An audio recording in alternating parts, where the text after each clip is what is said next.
You're watching Batesi TV.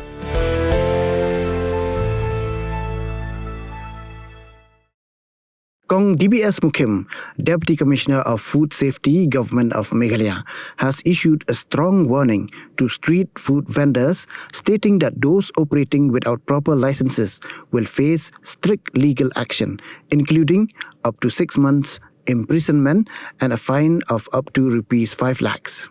In an interview with Batesi TV, Kong Mukim stressed that all food vendors, especially those selling in public spaces and markets, must comply with hygiene and safety standards under the Food Safety and Standards Act. She reiterated that while street vending is a source of livelihood for many, it should not come at the cost of public health. Vendors must ensure cleanliness in their food preparation and serving areas, safe and hygienic storage of ingredients, and a valid food safety license issued by the department. She added that the department regularly conducts awareness campaigns, but non-compliance will now lead to strict penalties, especially in light of recent food-related health incidents. The message to vendors is clear: register, maintain hygiene, or face legal consequences.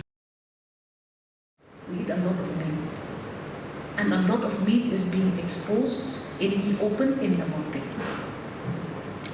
Today, even our vendors have decided to take up this kind of a trade, which is very worrying and troublesome for me, the health minister, because I fear that we have tried to bring very stringent laws recently where we said that you would not be allowed to sell your meat, you have to do this, you have to do this, you have to do this, and we faced a lot of resistance from entrepreneurs and public in general, and we had to quickly soften our stand, and to a large extent our purpose got defeated because we are politicians and sometimes we compromise too much in our efforts to remain in office. But I'm wondering whether that is what we should do. But I know for a fact that even if Sir Zoram and Sir Sampat and Wada and Sir Sangma and everybody, Madam Mukim, start becoming too strict, they will be hated and targeted. Every time Madam Mukim goes to a market, people say, oh, Kalawan Tatai, means she's here now. She's the bad one. Now what do we do? Shall we collectively take responsibility and ensure that a conclave of this nature gives us adequate grounds and authority to do what we have to do?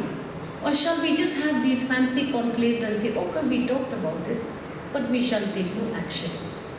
I therefore wish to see that this conclave comes up with specific recommendations, with specific targets. I don't want quick results. We cannot change the world just in 24 hours or wave a magical wand and expect everybody to listen to us. We are the commissionerate of food safety. Everybody will hate us. But how best can we supervise? How best can we act? How best can we package the importance of food safety? And with these few observations, I wish to see 12 months down the line a proper line of action, and we will review it after officers have returned from the districts, and you come up with recommendations where we will stop making people getting sick and critically ill unnecessarily. Number one is that the food business operators are still taking food safety very, very lightly, and that is a reason why we have been given them training from time to time, and we have been very lenient for all these years to educate our food business operators to abide by the rules and regulations. As I said, that we cannot be lenient all the time for many, many years, because you know, the first and the priority is the public safety and health. So this is important. So we have to, you know, to take action. We have to take action, no doubt about it. Yes, definitely. If you talk about water, water is the most important ingredient everywhere. You know, you need water to cook. You need water to wash clothes and everything. So water, especially meant for food, should be tested, and you can always go to state food testing laboratory.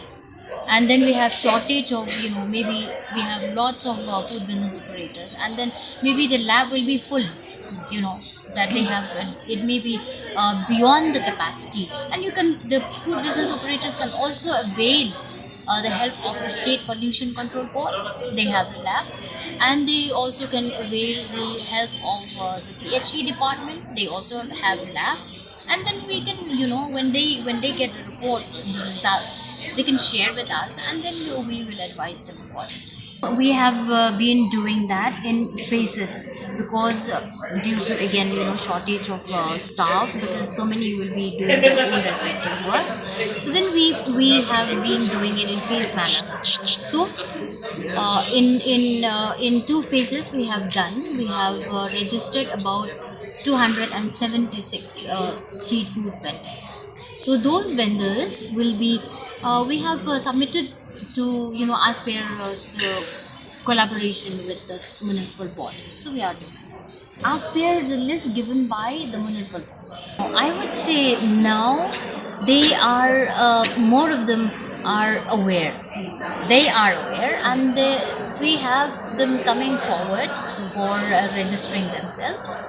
And then yes, we do face challenges when, you know, as I said, I keep on repeating the same thing, that they are still taking it very lightly, because you will see that people also will be going to that place and keep on buying those food items, because they're yummy, and at the same time very fast and hot, definitely. But then at the same time, they have to also remember that hygiene is of utmost importance, because in the interest of health and safety. So this is very important. And then you know, like, they have to, as I said, I will say it again, that when there is a demand, supply will always be there. So I request all the public, the consumers, to kindly go, first of all, see the hygiene and everything, and keep educating. Educate these street vendors. Why are you selling like this? Please do something. You know, they the food, or the, I mean, the work of food safety. Like anybody, you know, the public can also be, can also share the responsibility in educating these vendors.